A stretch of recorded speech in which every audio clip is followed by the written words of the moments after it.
In Europe and in the United States, there has been a great deal of talk about increasing income inequality, even in the face of our economic recovery from the financial crash, a trend which was well underway before the crash. In your country, China, there has been a great deal of concern about whether you've achieved the biggest movement of people out of extreme poverty into the global middle class in history, but done it in a way that overheated the economy, leading to the current difficulties, one in which you deal with every day because of the nature of the work you do. Between countries, there is still growing inequality, notwithstanding the fact that dramatic progress has been made with the effort to achieve the Millennium Development Goals, which just expired, in reducing extreme poverty. And basically what we're finding is we have done, as a world, quite a remarkable job in creating a structure of opportunities for people to move from being just under the poverty line to getting over it. But the people who are more isolated in deep poverty have had a greater difficulty escaping it for geographic and other reasons. The political debate is taken a turn in most countries rather different from the partnership and networking approach we take, pushing people further apart when most of us believe this can only be made better by working closer together. So first, I'd like to ask you, given the incredible advances in technology in the last few years and the likelihood of the pace only accelerating, as well as the advancements in biology, physics, and other areas, is it realistic to expect more shared prosperity anytime in the future? And if so, how should we define equality?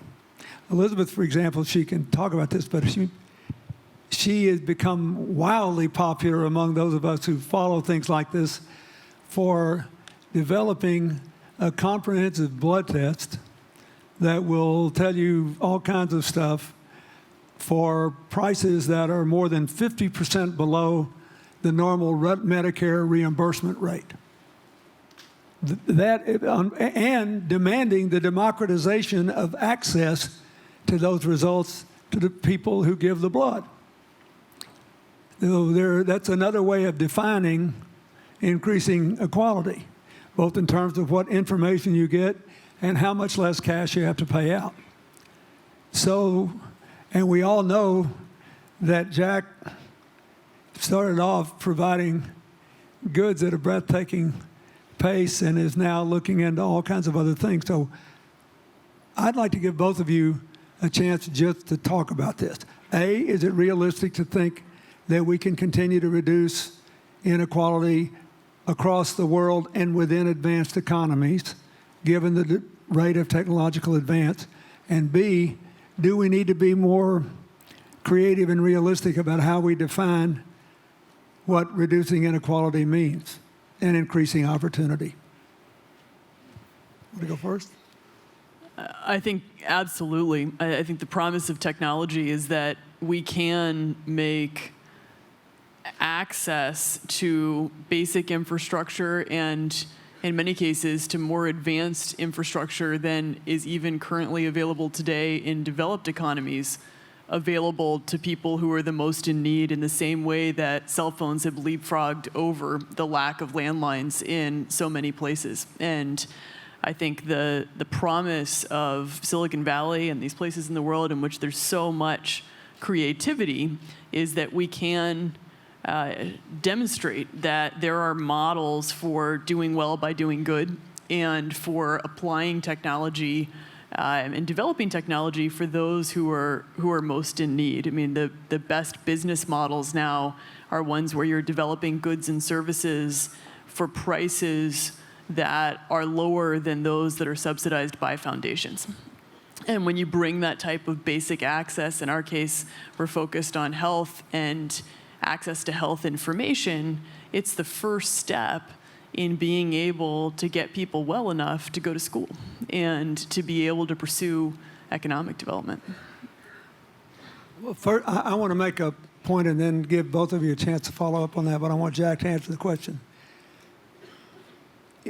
Buried in that very eloquent statement is an assumption that the market can be made to work for social good given the right incentives, and that it is if you believe, as I do, that every place we work with my foundation, not the CGI, my goal is to work ourselves out of a job.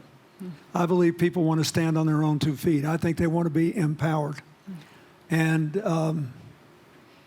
that's one of the reasons I've been so impressed by your dogged determination not only to cut the cost and increase the quality of lab tests, but to give people who give the blood the results of their test. Yeah, absolutely. So, Jack. Yeah, I think today people worry a lot about the world, about the economy, China economy in the world, but I'm very optimistic. When people start to worry, that is the opportunity is. Right? I worry about the blood testing, and she created good things. And I think great innovations, great companies always happen in the tough times. Life's like the music. You have up, you have a down, you have a long, you have a short notes. And I like the American movie. Life is like a box of chocolate. You never know what you're going to get, right? So I'm pretty optimistic. The opportunity in the future for equality is huge, because in the last century, the IT is for big companies. The globalization is for big companies. But now with the technology, we can serve those 80% of the companies that never been served. We can serve the 80% of the young people that have never been served. Technology for internet is so cheap, so easy to use. One of the reasons why we grow in China e-commerce so fast, much faster than the USA, because our infrastructure of commerce in China was too bad. When it is too bad, something happens and goes. Today we are working on the rural areas of China. I can never imagine that China, about 800 million people still live in the rural areas, are farmers. And there are about close to 200 million people. Their income is less than $1 per day. And before the internet, it's impossible for these guys to reach the PC because it's so difficult. Even people like me, I don't know how to use a PC. But now 80% of the farmers, those people using mobile phones. When I have the mobile phones, the internet, the data, things change a lot. So I'm excited about the future. People always worry. I love the young kids sitting there and talking about the dream, the hopes, because if they have the hope, we have the hope. That's what I believe. And let's just take what you do. And I've loved every description I've ever heard about how you serve people, and your story about the bamboo farmers and your wife and her friends. It was fabulous. But where's this going? What are you going to do? What are your plans to maximize the use that people in remote rural areas of China can make of their cell phones besides ordering your products? How are you going to get it? Are you going to get them in the banking system through cell phones? How? Well, we never know that we can grow so fast. In the past 5 months, we covered 4,500 villages. And these people, normally they use in very traditional way. It took them like we went to a rural area. It took the farmers 2 hours to walk to the downtown in the middle of the town and buy things. But today, because the mobile phone, and we can deliver things to their home, to their village, within 72 hours. I remember last week I read a very interesting thing. This is amazing. There is a girl, she told me a story. She said her grandfather, 92 years old birthday. And for his life, he always wanted to try one Western style food. But he lived in the rural areas. There's no such restaurant food. So she said, I tried on the internet, book a restaurant dinner for Western food, delivered to that village. And they finally immediately find one restaurant. There are 3 guys. They took like a 3 days bus from Shanghai to that village, made an Italian spaghetti and beef for them for this 92 years old birthday. And whole village was excited. Everybody started, wow, you can order food, Western style food. So buying almost everything. And also we're helping, there are a lot of farmers, they plant a lot of apples, great apples. But 90% of the apples rotted because there's nobody buy them. They normally buy by track. If you sell the apples, they sell whole track. And using the traditional way, they can sell by whole basket of the apples. But now, because of the internet, they sell by one. Each apple, they sell $1. Or 1 RMB or 2 RMB for each. So the farmers see using internet, they can buy and sell using the mobile phone. That changed their lives. And I think it's exciting. And people need examples when they see, well, my neighbor made money through online to selling things. My neighbor buy much interesting things online. People start to learn. And more people start to buy the mobile phones. We cannot make all the mobile factories to sell phones to them. Only they know the mobile phone really works, helping change their lives, they start to buy the mobile phones. Just one more question, and then do you think this will make the current problems like the current problem in China less likely? That is, if we'll have more market information and the market will drive where the investment goes, instead of the government trying to make judgments about, I better build another housing development or office development here, there, or yonder, and you wound up with a bubble. Well, if it comes from the bottom up, is it more likely that fewer bad things will happen? Yeah, I think last week I was in Seattle discussing about the China economy. I think you American people worry too much about the China economy. Well, you see, every time when you start to worry about China goes better. Every time you think China is in problem, we'll get better. But when you have to say, you have a high expectation of China always a problem. Like parents have the expectation of the kids, are the same. But there's a big difference between American consumption because people say, well, the economy is bad, so China consumption will be good low. No, totally different. You Americans love to spend tomorrow's money. And the other people's money, maybe. Or maybe the children's money. We Chinese love to save money. We are probably the largest country, the safe deposit in the whole world because we've been poor for so many years. When we make money, we put in the banks because someday we know the disaster is coming, so we can spend the money. So when the economy is bad, we still have the money to spend. You guys probably don't. You worry. And the second thing is that China been focusing on developing for the past 30 years. China government so strong on investment, so strong on exporting, but they are too weak on the domestic consumptions. Domestic consumption is not driven by government, it's driven by entrepreneurship, driven by the market, not the government.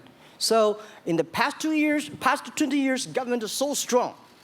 Now they're getting weak. It's our opportunity. It's our showtime to see the market economy, entrepreneurship, how we can develop the real consumption. I think if the China developed the great consumption, we have a 300 million middle class. In next 15 to 20 years, we're going to have 500 million middle class. We need to import a lot. So when we start to import, that's great. I worry a lot when we export. When we export, we got a terrible sky, we have a terrible water, we have a terrible environment. When we start to import, we got to be better. So that's all the great opportunity, guys. Be happy about that. I'm serious. I agree with that. I'm serious. Yeah.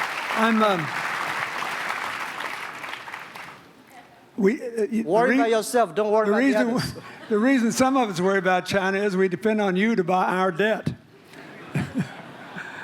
However, I tried to be more Chinese when I was president. I saved a lot of money, so Good. you know. Good. But I just wanted you to say that because I really believe that. I mean, I think you're absolutely right.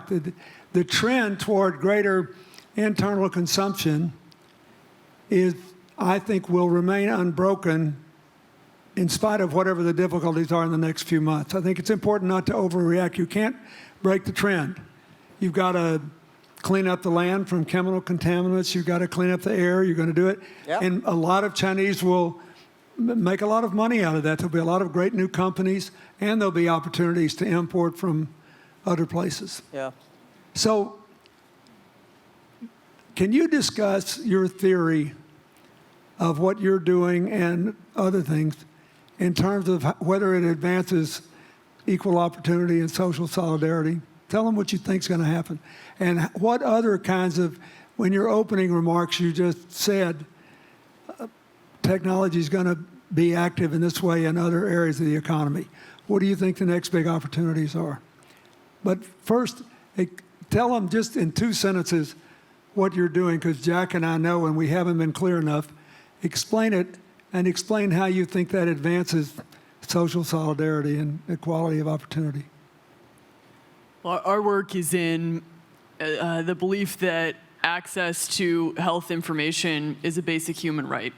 And that lab information, particularly because lab data drives 70% of clinical decisions, needs to be accessible to people before they're sick. So if you look at the word diagnose in the dictionary today, it says to determine the presence of disease from symptoms, which means by definition, we're determining that people are sick once a disease has already progressed. And our work is in being able to make lab testing accessible to people in time for therapy to be effected, and to do that in a way in which every person, irrespective of their insurance status, irrespective of where they live, can afford the ability to get a test done. So that means, in our case, we've invested the last 12 years in now developing hundreds of tests, many of which are less than $10. So $2 tests in the United States. And I think one of the amazing things about this country is that we have such an incredible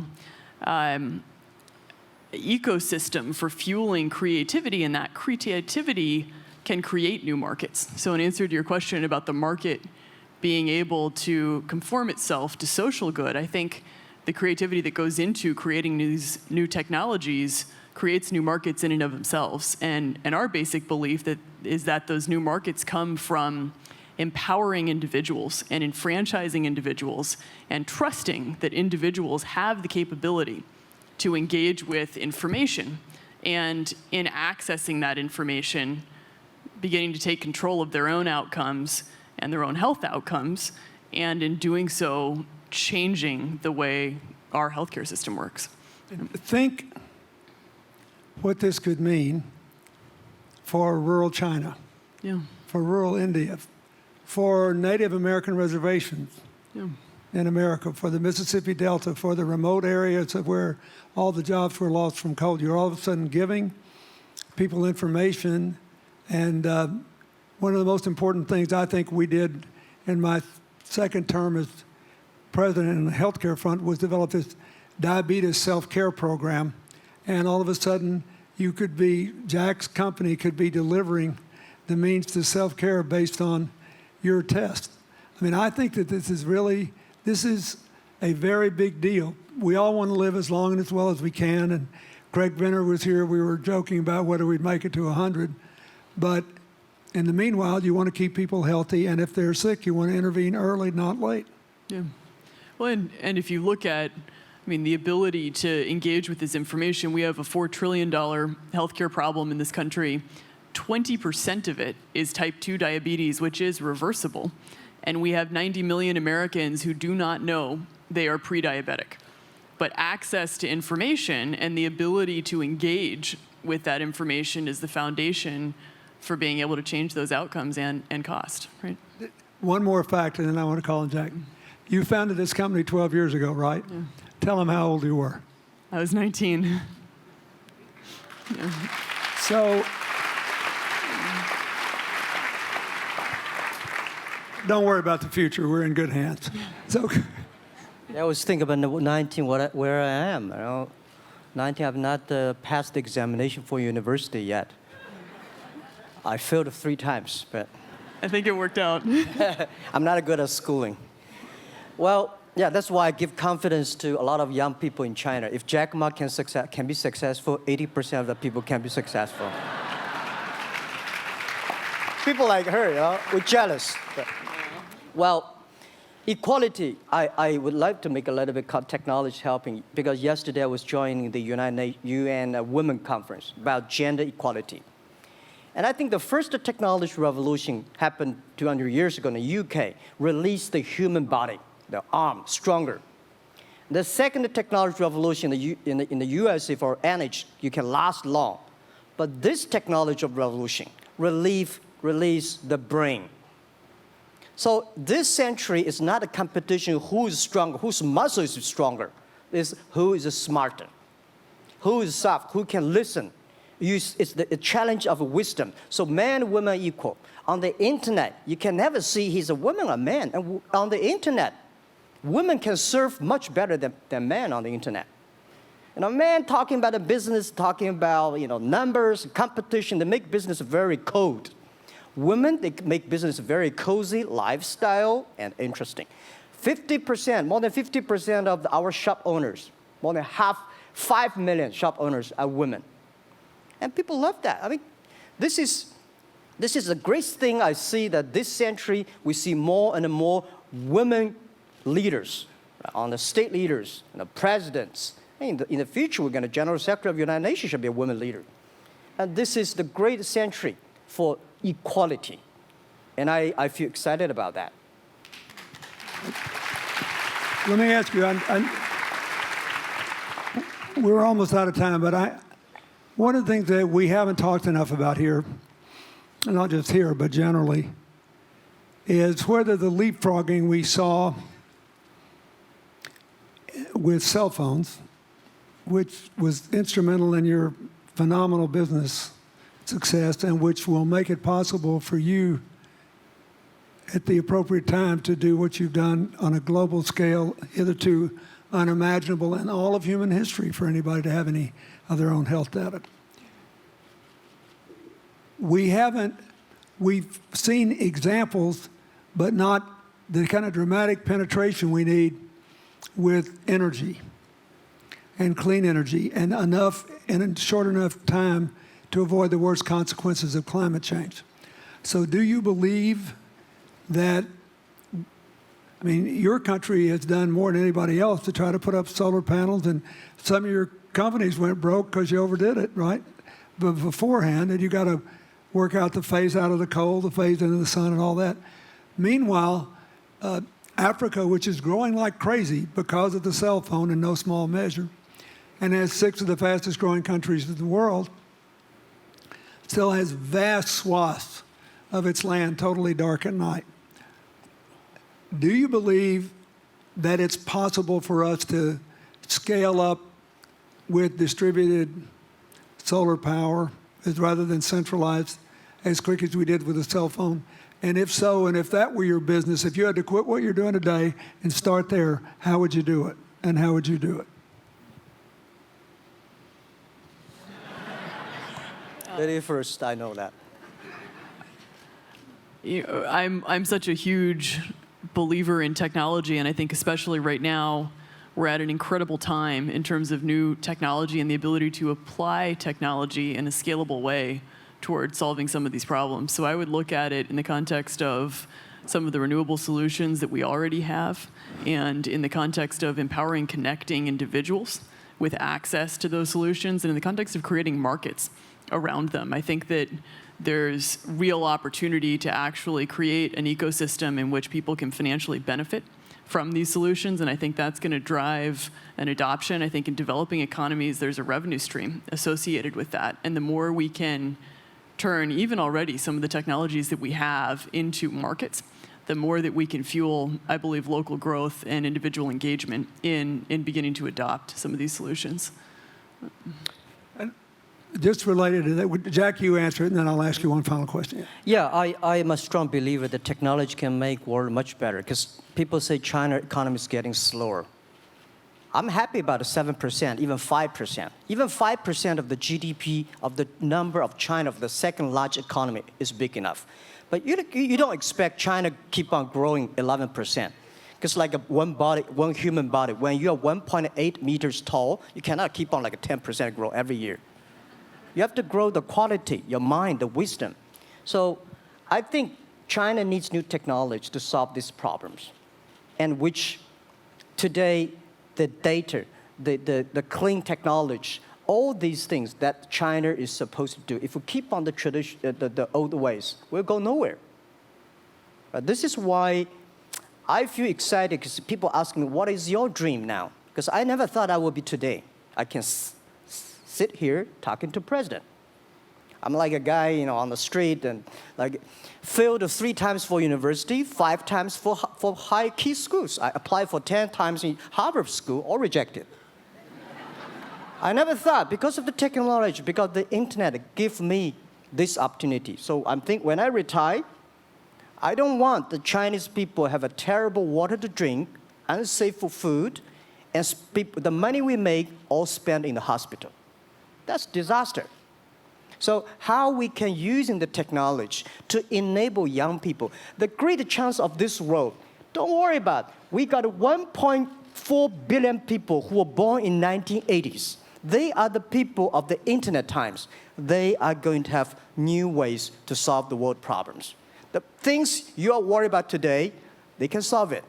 And human beings have these kind of worries for centuries. And young people can always solve it. And today, when you have a right direction, clean energy, the climate change, all these issues, they will be solved, and these are the great opportunities ahead of us. Anything else?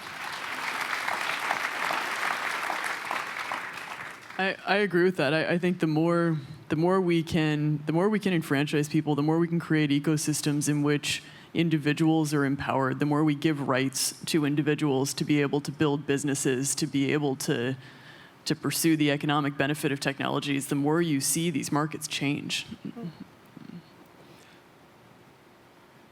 Before they leave the stage, I want you to look at them. And I want you to think about the time we have had to spend here dealing with the refugee problems in Syria and Lebanon. Stand up, Elias.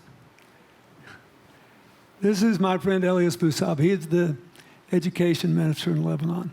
He's got to educate all these kids. And so he left a miracle that very much reflects the lives that Elizabeth and Jack have lived. He was in a very responsible position at the American University of Dubai. They started bringing American scholars over there to live in an Arabic culture. He did all these wonderful things. Lebanon got in trouble. He went home to save his country. What is the difference? How much more could he and every smart Lebanese person do if they could focus on these things? And why can he not? Because the place is dominated by people who think their differences are more important than their common humanity and their common challenges. You cannot imagine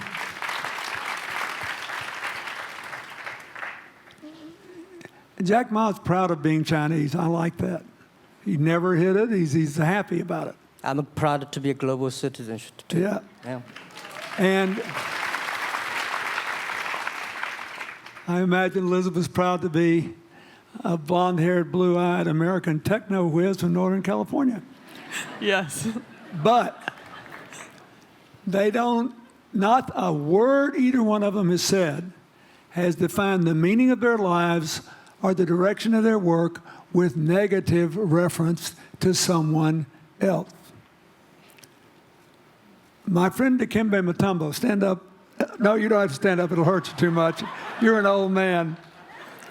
My 7'2" tall friend was just inducted into the National Basketball Association Hall of Fame. And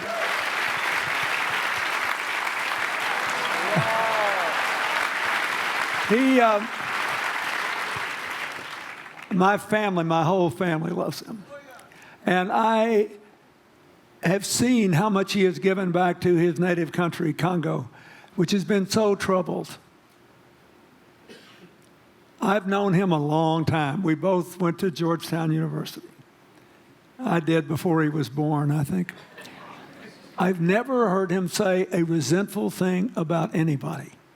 I have seen him give and give and give and try to give the people in his native land opportunities. Why am I telling you this? He's had a good life because he never defined his life with negative reference to anybody else. He never begrudged anybody else's success, and he thought he had an obligation to help other people. I'm telling you, we are back in a time of collective global insecurity where the main struggle is the oldest one in human history, just in modern techno realities. I mean, if you were trying to build the Middle East, you would think about our permanent sponsor here, the ambassador from Oman, who her government tried to help head off a calamitous war in the Middle East over the nuclear issue in Iran. We all pray to God that it'll work out all right. And the lead she made. You look around all these places, wherever people are putting aside their differences and working together, good things are happening. We cannot achieve economic or social equality without living in the factual realities of the world we face, looking at the obstacles, looking at the opportunities, making the best decisions. And those of us who even feel good about ourselves because we think we spend a lot of time giving, our whole goal should be to work ourselves out of a job.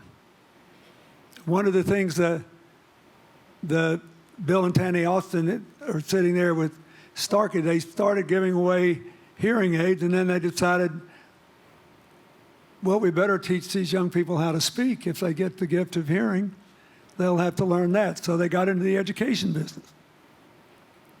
Sonny Varkey got into the education business and decided somebody ought to do something really dramatic to remind people that the only people that really matter are the teachers. So he gave the first Global Teacher of the Year award last year, and an international panel gave the prize to a teacher from Maine who promptly gave the entire $1 million to her school. The woman never made any money in her life. She gave all the money away immediately. The future is going to be forged by people who think of how to use the modern tools that we are given, as Elizabeth and Jack have, to create opportunity through empowerment. And it will not be a straight line. It's too many moving parts. But I just want you to think about that. The reason you feel good looking at them is that you identify with them even though they're different from you. And that's basically where we are all over again, and we can't slip back. We can't give up. That's why when we had the Prime Minister of Italy and George Soros talking about the future of Europe, and George said it was coming apart, and the Prime Minister said, no, it doesn't have to come apart if it's about something more than economics. I thought it doesn't have to come apart if you will it not to. And you put yourself on the line for it. There are no guaranteed outcomes today, but you can guarantee that the trend is right. So go ahead, you were going to say something, weren't you?